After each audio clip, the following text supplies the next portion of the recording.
Al-Habib Ali bin Muhammad bin Husain Al-Habsyi. Beliau mencintai ilmu ini. Sampai-sampai beliau membuat daras kalau pagi-pagi itu belajarnya dia belajar nahwu.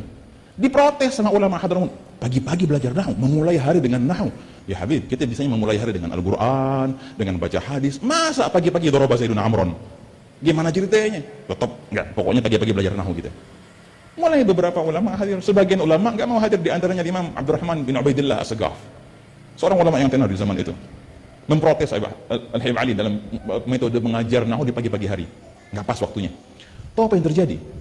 Ikhwani, ketika orang telah tenggelam di samudra yang orang ia cintai, maka semua perbuatannya tidaklah dia melangkah melainkan dengan ridho dan izin. Ketika Imam Abdurrahman bin Ubaidillah As-Sagaf di pagi hari itu habis salat subuh lagi baca wirid, beliau ngantuk, beliau tertidur. Ketika beliau tidur, beliau melihat beberapa orang yang luar biasa indah. Orang pertama buru-buru bawa kitab, luar biasa cahaya yang hebat. Orang kedua menyusul, orang yang ketiga menyusul. Nah, orang yang ketiga dipegang bajunya. Entah dulu, kalian ini siapa? Dan kalian mau kemana? Oh, orang ketiga bilang, aku Al-Hasan bin Ali. Dan yang depanku ini ayahku Ali bin Abi Thalib. Paling depan datuk Nabi Muhammad SAW. Paling depan datuk Nabi Muhammad SAW. Mau kemana kalian tergesa-gesa? Lah iya, kami tergesa-gesa mau hadir pelajaran nahunya Habib Ali Habsyi di sana. Kaji, pagi-pagi. Tergesa-gesa mau ngapain? Mau hadir pelajaran nahu. Bangun Imam Abdurrahman bin Ubaidillah As-Sagaf. Langsung bawa kitab, padahal beliau ulama yang luar biasa besar tinggi, ikhwan. Jalan dan sampai beliau hadir di madrasahnya Habib Ali Habsyi. Semua orang bingung. Hada Imam Abdurrahman bin Ubaidillah kemarin memprotes, luar biasa protesannya. Kok hari ini hadir? Hadir dan belajar nahu. Kenapa? Barusan ru'yah yang beliau tadi lihat. Assalamualaikum warahmatullahi wabarakatuh. Bismillah. Alhamdulillahi rabbil alamin. Allahumma sholli wa salli wa barik ala sayyidina Muhammadin wa ala alihi wa ashabihi ajma'in, amma ba'du. Saudaraku, dimanapun anda berada, semoga senantiasa dalam lindungan Allah, dimudahkan segala urusannya. Sudah kita saksikan bersama cuplikan video ceramah seorang Habib, ya, lagi-lagi cerita-cerita khurafat yang disampaikan. Dan ini tidak hanya khurafat biasa, ini sangat merendahkan Rasulullah Shallallahu Alaihi Wasallam, merendahkan Sayyidina Ali karramallahu wajah. Masa Sayyidina Ali, Nabi, belajar nahwu kepada seorang Habib? Ini benar-benar apa mereka tidak tahu hadis ana madinatul ilmi wa aliyu babuha? Apa tidak tahu hadis itu? Sehingga bisa dengan mudahnya cerita Sayyidina Ali itu belajar, Rasulullah belajar nahwu kepada Habib. Ini piye karepe? Ini ngaku dzuriyah tapi melecehkan kakeknya demi mengunggulkan dirinya. Piye? Demi bisa dianggap hebat tapi dengan cara merendahkan orang lain. Dan dia tidak sadar, kalau orang biasa sih tidak ada masalah. Yang ini Rasulullah Madinatul Ilm, Sayyidina Ali babuha, piye karepe? Apa enggak paham? Dan dari video ini kita tahu bahwasanya dari cerita itu menunjukkan bahwasanya yang mimpi itu pun gak mudeng. Dia pengen mengunggulkan tapi malah merendahkan. Masa keturunan Nabi, ngaku keturunan Nabi, gak kenal dengan Rasulullah, masih bertanya kamu siapa? Piye? Kok gak tahu Rasulullah lewat tadi? Dan itu pun makanya cerita-cerita khurafat pasti ketemu kesalahannya itu. Kebiasaan ya sama. Satu Habib lebih utama daripada 70 kiai. dia pengen dianggap lebih utama dengan cara merendahkan kiai 70 lagi.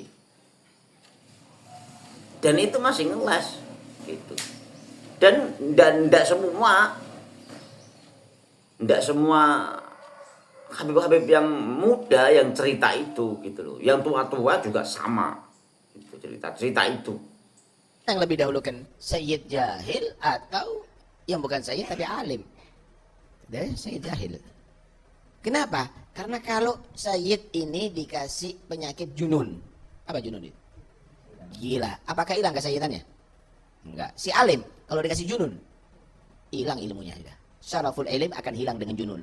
Amma syarafun nasab tidak akan hilang. Ma yazul bil junun, dengan junun. Ini masyhadnya lain.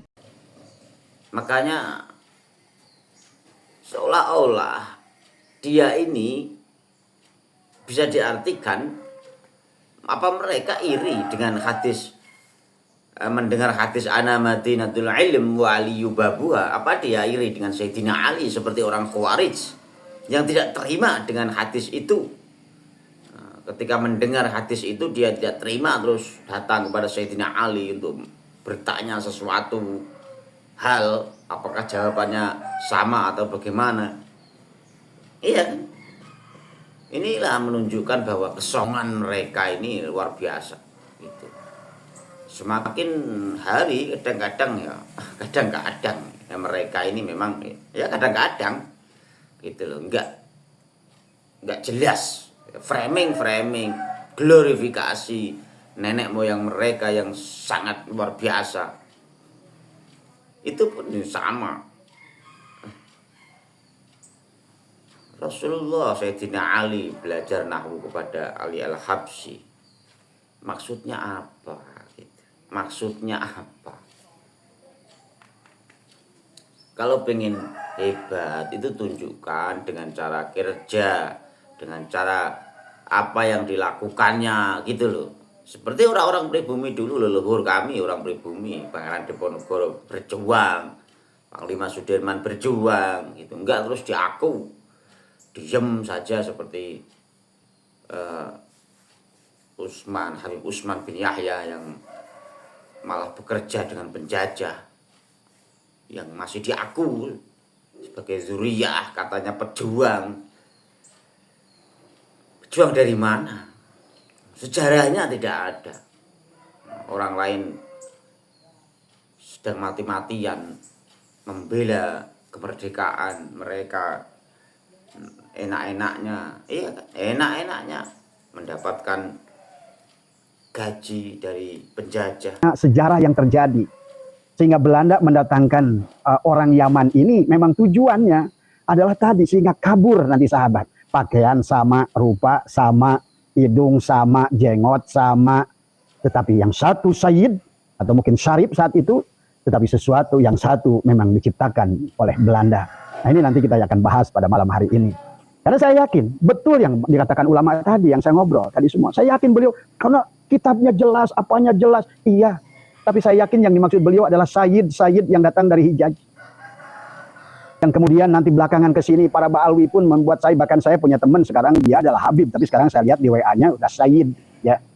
Kan memang seperti itu dari dulu ya. Nanti makanya nanti Abah akan padu dengan bukunya Khub de Jong tentang keadaan Hadramaut saat itu. Kemarin Abah sudah bahas bagian pertama dan Abah akan bahas bagian yang kedua. Jadi siapa Habib ini sebenarnya dan sebenarnya kapan?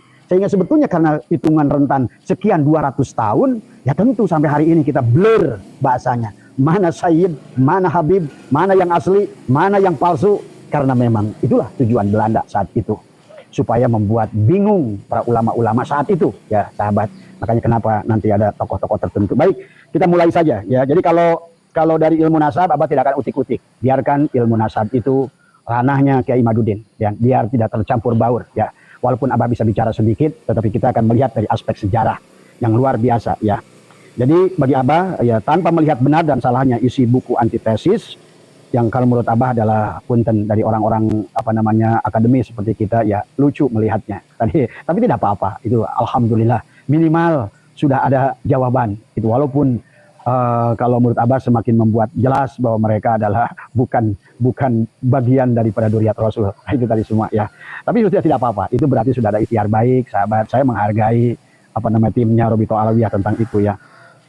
Jadi yang kita harus yang Abah lihat ya di dalam itu dibacakan ya. Tokoh-tokoh yang mendukung Ba'alwi ya. Nah, ini kita Bapak ini harus ingat antara Robitoh antara Alawiyin dengan Ba'alwi ini sahabat. Nanti tapi itu biar ranahnya Kiai Imad. Satu disebut Ba'alwi, yang disebut Alawiyah ya. Nah, sebetulnya Alawiyin ini sekarang sudah sampai kepada keturunan yang ke-42 ya, kayak kemudian Sultan Bolkiah itu adalah 43, kemudian Raja Maroko itu adalah 42. Itu Alawiyin. Memang itu dari Ali. Itu dari Sayyid Ahmad bin Isa ya, tanpa Al-Muhajir tadi semua. Itu memang dari sana ya, Alawiyin. Dan mereka kalau Abah udah jelaskan tempo hari strukturnya jelas, tidak ada gap, setiap zaman tidak ada gap, setiap zaman. Nah, itulah maka kalau menurut Abah yang dimaksud Syuhra wal Istifadah oleh kiai-kiai kita itu kisah Alawiyin yang memang Syuhra wal Istifadah kalau menurut Abah. Karena setiap zaman ada orangnya, ada pelakunya, ada penerusnya, dan mereka itulah orang-orang yang nyata adalah memiliki kemuliaan dari dulu bahkan sampai hari ini. Bahkan sampai hari ini yang disebutkan golongan Alawiyin itu adalah ada yang jadi sultan, ada yang jadi raja, ada yang jadi ya tadi banyaknya orang-orang besar dari semua ya. Ini menunjukkan memang seolah-olah darah yang terjaga ya sahabat. Nah, di mana nanti timbul persoalannya? Nah, inilah yang memang ulah senok orgronya Panderplas tadi saya jelaskan juga ke beliau. Ini saya bilang, Mama, saya tahu Mama itu cinta pada Dzurriyyat Nabi sebagaimana saya cinta pada Dzurriyyat Rasul.